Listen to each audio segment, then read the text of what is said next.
10:15, a second different officer was dispatched to a very similar type of call with the same complainant to the apartment. The suspect, after the first officers had left, he came back, continued to do what he was doing, shooting at a window, shooting at a door. The officer went out there, and this is a 2-year veteran officer. His name is Josh Livingood. And Officer Livingood went out, had conversations again with the complainant inside her apartment. He went in and checked from the inside out to see if any of these pellets had actually gone in through the windows, made holes in the windows. He wasn't able to find any holes coming from the outside in. Again, had a little bit of a conversation with her, and as he was going to leave, the complainant, she opened her front door, and a young male was walking by. She told the officer, "That's him right there, the one who I saw shooting at my windows." So the officer steps out of her front door, kind of up underneath the cover of the front door area, calls out to the suspect, "Hey, come over here, I'd like to talk to you." Asks the subject to show him his hands. So the subject turns towards him, lifts his hand, and shows him his hands. The Officer Livingood, begins to close that distance so he can go talk to him. And as things do quite often in police work, changed rapidly. The subject went from his hands in an upward position, showing it to the officer, reaching towards his waist, and from his waist he produced a handgun. That handgun the officer didn't see before then. It wasn't until he reaches for it, lifts up his shirt, and pulls it out, points it at him, that the officer realized what was going on. And again, this is happening very rapidly.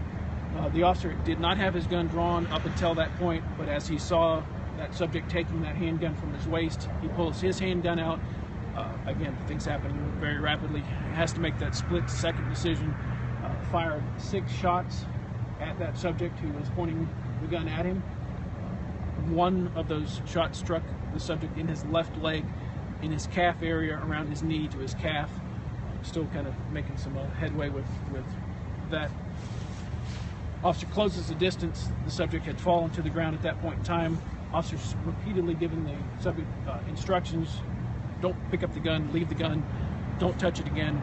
This subject is reaching for that gun again. The officer closes the distance, now rapidly is able to kick that gun away from the subject. Jacksonville Fire Rescue, that subject pulled on the officer and pointed at him. That subject is 14 years old. He has, according to his family now, been diagnosed with both developmental and psychiatric disorders.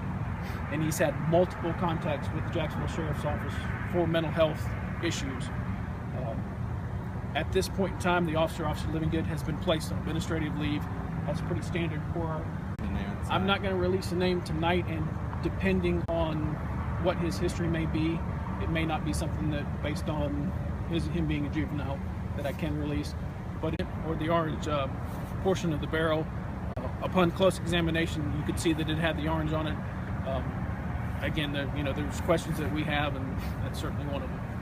You mentioned that you guys, I guess, had prior interactions with the victim before. Was it violent nature, or what type of interaction are we talking about? I'll have more detailed information for that for tomorrow, but there are at least potentially upwards of 8 mental health contacts we've had with them. And again, specifics of those, I can't say for sure they've all been Baker Acts or not, but in some form or fashion, the Jacksonville Sheriff's Office has had upwards of 8 contacts with him for mental health issues. And again, I can have more information about that tomorrow. Were you able to describe this airsoft gun at all? Just kind of color, details? Was it pretty realistic looking? Well, it's a large framed airsoft gun, similar to like what would be a 50 caliber Desert Eagle type of gun. It's a very large framed imitation airsoft gun. It is gold in color. The top part of the slide is dark, and again, the front does have the orange tip on it. But like I said, I alluded to the fact that these are split-second decisions. He didn't see this before, and it's in police work. 25 years of this has taught me things change very rapidly, matters of seconds, and split-second decisions have been made, and we will take those seconds and go through those and dissect every second that officer had, looking at what he knew at the time, and go from there. we conduct our own investigations into the criminal matter in this case, and also parallel, the state attorney's office will conduct their own separate investigation into the criminal matter. Once those criminal investigations are done, from an administrative standpoint, we will also conduct an administrative review of the use of force in this case to ensure that it complies with our policies as it relates to the use of force. You mentioned that other cars were hit. How many cars are we talking about? I think we had 2 other cars that were struck in the parking lot. And windows and then... The front ends of the cars. This happened on a sidewalk in front of the parking area, so he was basically, the backdrop was the front end of these 2 cars.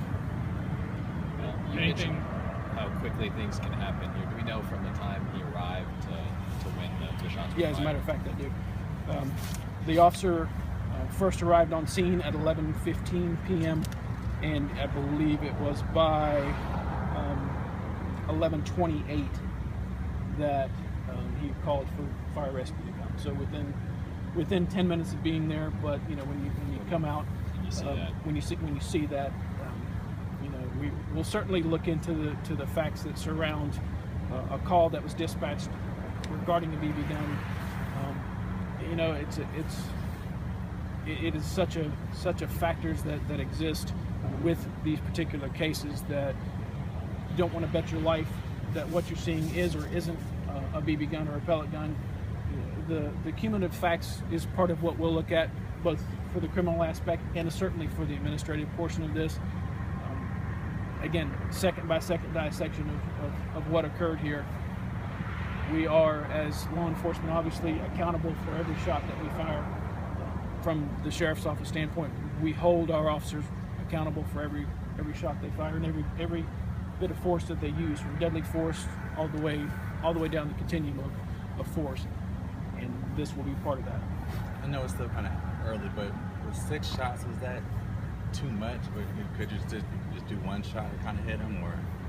I know you're not actually counting how many shots, but... Well, you know, understand there's so many, from the officer standpoint, there's so many physiological factors that are in play with this, from the way your body's reacting to the stress, to the adrenaline dump, to what you see or what you hear.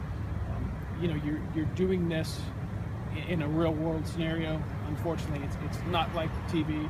You can't shoot a gun out of a hand. You know, we're taught to eliminate a threat.